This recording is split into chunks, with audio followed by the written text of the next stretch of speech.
नमस्कार। कृषि दर्शन कार्यक्रम में आप सभी दर्शकों का स्वागत हो। एक अच्छी पैदावार तभी संभव है जब सिंचाई की उचित व्यवस्था हो। पैदावार चाहे कृषि के क्षेत्र में हो चाहे बागवानी के क्षेत्र में हो, दोनों में ही सिंचाई की उचित व्यवस्था का होना बहुत ही आवश्यक है। सिंचाई एक मुख्य घटक है, परंतु आज हमारे जल संसाधन, जल स्रोत सूखते जा रहे हैं। चाहे उसका कारण भूमि कटाव हो, चाहे दिनों दिन वृक्षों का कटाव हो, आज हमारे स्रोत सूखने के कगार पर है। इसके मद्देनज़र इस दृष्टिकोण को सामने रखते हुए आज सूक्ष्म सिंचाई प्रणाली को अपनाया जा रहा है।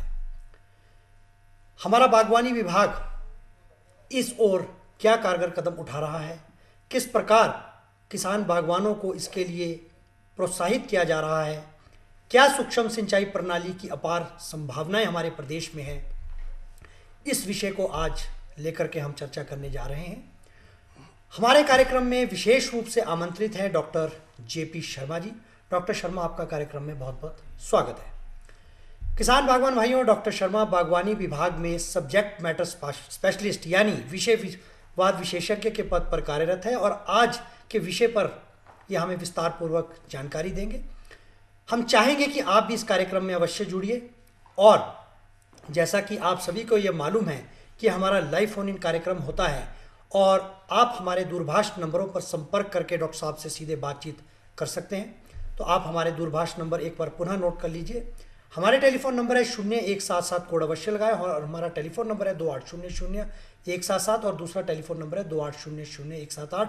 तो इन नंबरों पर आप सीधे तौर पर डॉक्टर शर्मा जी के साथ बातचीत कर सकते हैं और जो भी आपके मन में प्रश्न है, जिज्ञासा है, संशय है, सीधे तौर पर आप उसकी जानकारी डॉक्टर साहब से हासिल कर सकते हैं। डॉक्टर शर्मा, जैसे कि आप जानते हैं कि आज हमारे जल संसाधन बहुत ही कम होते जा रहे हैं। इसको मद्देनज़र रखते हुए हमारे प्रदेश में सूक्ष्म सिंचाई जो परियोजना है या जो प्रणाली है, इसकी क्या संभावनाएं हैं? और सबसे पहले तो मैं आपसे इसकी परिभाषा जानना चाहूँगा कि जो ये माइक्रो इरिगेशन सिस्टम है, ये आखिरकार है क्या? हाँ जोशी जी, अगर हम देखें तो हमारे इस ग्रह पर पानी की मात्रा है वो भूमि से काफ़ी ज़्यादा है जी, लेकिन फिर भी हम पानी की कमी से हमेशा जूझते रहे हैं और जो भी जल संसाधन दुनिया पर, धरती पर उपलब्ध है, उसमें से जो उपयोग के काबिल है वो लगभग कोई 2.5% है जी, और लगभग कोई 97.5% जो पानी है वो उपयोग में लाया नहीं जा सकता है जी। अब हम देखते हैं कुछ वर्षों पहले काफ़ी अच्छा रहता था कि उचित वर्षा होती थी, समय पर कोई पानी की कमी से हमें दो चार नहीं होना पड़ता था जी। लेकिन आज स्थिति इस तरह से है कि जो स्रोत आप देखते हैं कि जिसमें प्रचुर मात्रा में जल होता था, पानी होता था, वो आज ना के बराबर हो रहा है और अब जल के बिना तो जीवन संभव नहीं है। बिल्कुल सही कहा, बिल्कुल। जीवन है तो जल से ही है जी। और कृषि भी जल के बिना संभव नहीं है जी। लेकिन अब अगर हम देखते हैं कृषि के अंतर्गत जो हमारी खेती है वो भी जितनी है उससे ज़्यादा बढ़ नहीं सकती है जी। और हमारी आबादी जो है वो आप समझते हैं कि लगभग दिनों दिन बढ़ती जा रही है। 1 करोड़ 25 की तरह हम हो चुके हैं। बिल्कुल सही कहा। तो उन सभी को वो भोजन और सीमित भूमि से वो भोजन प्रदान करना एक बड़ी चुनौती है और उसके बावजूद भी जो सिंचाई के जो साधन है वो इस कदर कम होते जा रहे हैं, जल स्रोत इस तरह कदर कम होते जा रहे हैं कि वो कृषि को उस तरीके से करना मुश्किल हो पा रहा है। अब जो पहले था तो काफ़ी मात्रा में जल होता था, कृषि चाहे बागवानी, चाहे सब्जी की फसलें, चाहे अनाज की फसलें करते थे तो कूल का इस्तेमाल होता था और कूल से सिंचाई हुआ करती थी लेकिन आज वो उन स्रोतों में वो जल नहीं है और वो कूल का तो ले जाना खेतों तक या हमारे बगीचों तक संभव ही नहीं होगा जी। और फिर हमारा जो प्रदेश है वो इस तरह का प्रदेश है कि यहाँ 15 से 20% ही सिंचित क्षेत्र है हमारे पास है और ये यहाँ पर ये संसाधन और भी कम है जी। अगर हम मैदानी इलाकों से या देश के दूसरे राज्यों की तुलना करें तो ये हमारे प्रदेश में सिंचाई के साधन पहले ही बहुत कम ही है। और सीमित जहाँ है। हम देखते हैं कृषि में, जहाँ सिंचाई का जल काफ़ी मात्रा में उपलब्ध है, तो हम वहाँ देखते हैं कृषक बागवान काफ़ी समृद्ध हैं, उनका रहन सहन काफ़ी अच्छा है। लेकिन जहाँ ज़्यादातर क्षेत्र क्योंकि सूखे वर्षा पर आधारित है तो वहाँ पर वो समृद्धि नहीं हो पा रही है। कृषक हमारे गरीबी रेखा से नीचे ही जीवन यापन कर रहे हैं, जीवन मुश्किल हो रहा है। तो आज फिर हम, क्योंकि हमने उत्पादन को बढ़ाना है, फल उत्पादन बढ़ाना है, अनाज सब्जी उत्पादन बढ़ाना है, हम फूलों की खेती कर रहे हैं, तो वो कैसे संभव हो जी। जो हमारे मौजूद सिंचाई के जो साधन है, जो स्रोत हैं, वो सीमित होते जा रहे हैं। सीमित होते जा रहे हैं। लेकिन कृषि वो कैसे की जाए? जी। तो अब ये देखा गया है कि ये सूक्ष्म सिंचाई प्रणाली को हम अपनाएं। तो इसमें टपक सिंचाई प्रणाली है, फवारा विधि है, माइक्रो इरिगेशन या माइक्रो स्प्रिंकलर या मिनी स्प्रिंकलर हम उसको कहते हैं। जहाँ थोड़ा पानी ज़्यादा है तो वहाँ रेन गन का या बड़े स्प्रिंकलर का भी इस्तेमाल हम करते हैं। तो डॉक्टर साहब, ये मैं, क्योंकि आपने 2-3 घटक बताए भी किस तरह, इस पर हम चर्चा करेंगे। डॉक्टर साहब, मैं आपसे जानना चाहूँगा, यदि हम बात करें अपनी परंपरागत जो हमारी सिंचाई प्रणाली थी और जो ये सूक्ष्म सिंचाई प्रणाली है, इसमें क्या भिन्नता है और किस प्रकार ये हमारे किसान बागवानों के लिए आज कारगर सिद्ध हो रही है? हाँ जोशी जी, ये बहुत बढ़िया आपने पूछा है जी कि हम पहले कूल का इस्तेमाल करते थे। जी डॉक्टर साहब। और कूल पूरे अगर किसी गांव का उदाहरण लें तो एक बारी बारी से वो सबको वो कूल मिलती थी। लेकिन आज वो संभव नहीं है। अब आधुनिकता भी इस तरह से है कि जो कूल से हम करते थे तो उसमें समस्या बहुत आती थी कि अगर हम फसल लगा रहे हैं, किसी हमारा बगीचा है या खेत की फसल है, तो एक हमारे फार्म तक, हमारे खेत तक कूल आ रही है, हम एक सिरे से शुरू करते हैं, तो जो पौधे या जो खेत का हिस्सा कूल के नज़दीक पड़ता है वो ज़्यादा सिंचाई उसको मिल जाती थी, और जो दूर दराज होता था उसे कम पानी उसको पानी कम मिलता था या मिलता ही नहीं था।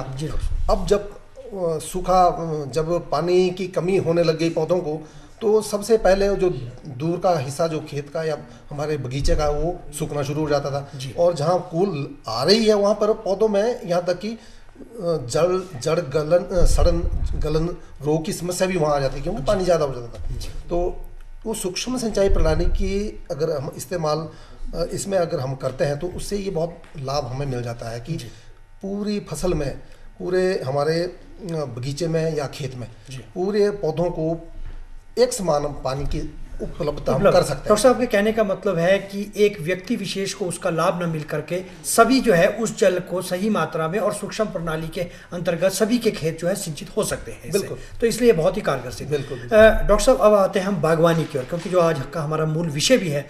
यदि हम बागवानी के संदर्भ में बात करें तो जो माइक्रो इरिगेशन सिस्टम है, इसकी क्या महत्ता है? इसमें माइक्रो इरिगेशन का जो सूक्ष्म सिंचाई प्रणाली में, जैसे मैंने कहा टपक सिंचाई है, उसमें बूंद बूंद करके पौधे के आसपास जो पौधे का जड़ क्षेत्र है, रूट जोन जो पौधे का है, वहाँ पर उसको पौधे की उपलब्धता बनाई जाती है कि जितनी पौधे की जल को उपयोग करने की आवश्यकता है, तो वो आवश्यकता पौधे के रूट जोन में ही उपलब्ध हो जाए। तो वो संभव है टपक सिंचाई से। और अगर हमारी थोड़ी सी सब्जी वाली फसलें हैं जिनका फैलाव थोड़ा सा ज़्यादा है, तो हम सूक्ष्म माइक्रो स्प्रिंकलर भी इस्तेमाल कर सकते हैं। और थोड़े से अगर दायरा ज़्यादा बढ़ाना है हमने, तो उसमें हम मिनी स्प्रिंकलर, जिसकी थोड़ी सी डंडी लंबी होती है, तो हम उसका इस्तेमाल करके वो कर सकते हैं। तो उसे प्रचुर मात्रा में, मतलब जितना हम चाहें तो वो लाभ ले सकते हैं। लाभ का ये है कि अब साथ साथ अगर कृषि को हम देखते हैं, बागवानी को हम देखते हैं, तो ये एक इसमें हमें मजदूर लोग काफ़ी लगाने भी पड़ते हैं। इसमें ये लेबर इंटेंसिव काम है। तो सिंचाई को अगर हम सूक्ष्म सिंचाई प्रणाली से करते हैं तो एक स्थान से हम पूरे बगीचे का नियंत्रण कर सकते हैं। और अगर हम परंपरागत प्रणाली से लेते हैं तो उसमें आपको जितनी भी बार सिंचाई करनी है उतनी ही बार आपको लेबर लगानी पड़ेगी, मजदूर लगाने पड़ेंगे, और फिर उसमें खरपतवार आते हैं क्योंकि सिंचाई, हम पौधे को सिंचाई की आवश्यकता पौधे की है, लेकिन हम परंपरागत या कूल से क्या करते थे कि वो जमीन को सिंचाई कर रहे हैं, पौधे को पानी उपलब्ध नहीं हो रहा है। पौधे के लिए पानी उपलब्ध तब होता है अगर उसके वो रूट जोन में पानी आता है। तो सूक्ष्म सिंचाई प्रणाली से वो संभव है कि पौधे के तौलिए में, अगर हमारा फलों का बगीचा है तो पौधे के तौलिए में अगर पानी आता है, पौधे के रूट जोन में, तो पौधे की जड़ों का विकास भी उसी हिसाब से होता है। पौधे को अगर हम उसके रूट जोन में पानी पहुंचा रहे हैं तो उसकी जड़ों का विकास उसके हिसाब से थोड़े एरिया में होगा, कम क्षेत्र में होगा।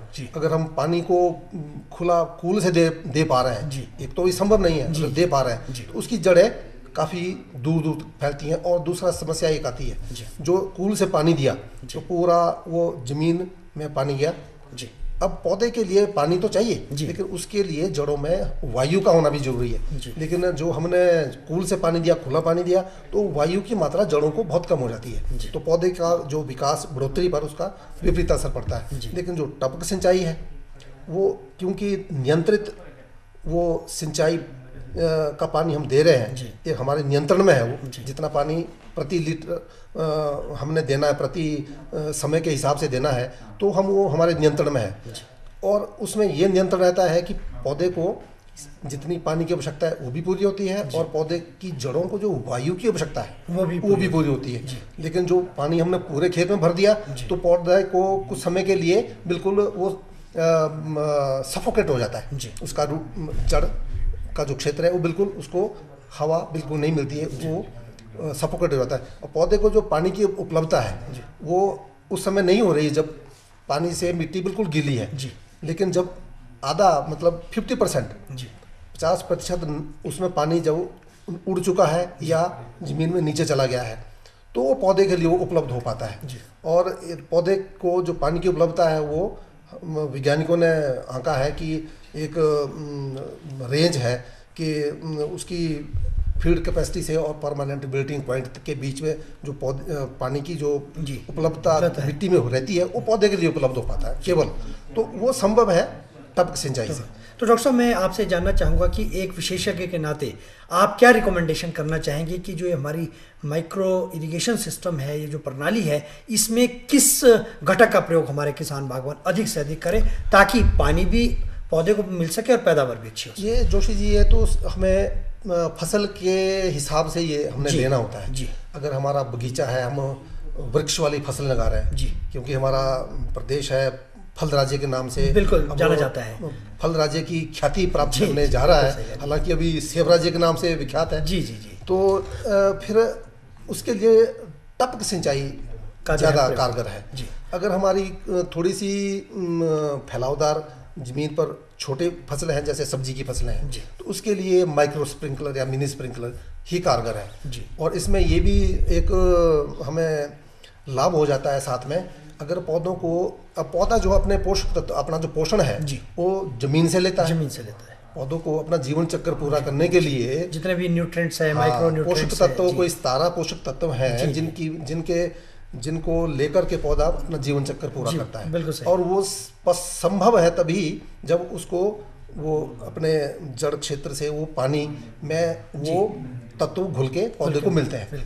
तो वो पानी उस तरीके से हम पौधे को जो पोषण देना है वो भी टपक से या माइक्रो या स्प्रिंकलर से वो संभव है। हम उसको पोषण उसी पानी से एक जगह से फर्टिगेशन टैंक से या उसमें एक वेंचुरी सिस्टम होता है, सिस्टम है, उसके द्वारा पोषण दे सकते हैं, खाद्य तत्व भी दे सकते हैं। तो वो हमारे डबल काम हो जाता है। एक तो हमारे बगीचे में, हमारे खेत में खरपतवार की समस्या नहीं रहेगी, लेबर हमें कम जो है उसमें लेबर की जरूरत पड़ेगी, वो भी हमारी बचत हो जाती है। पानी की बचत हो गई।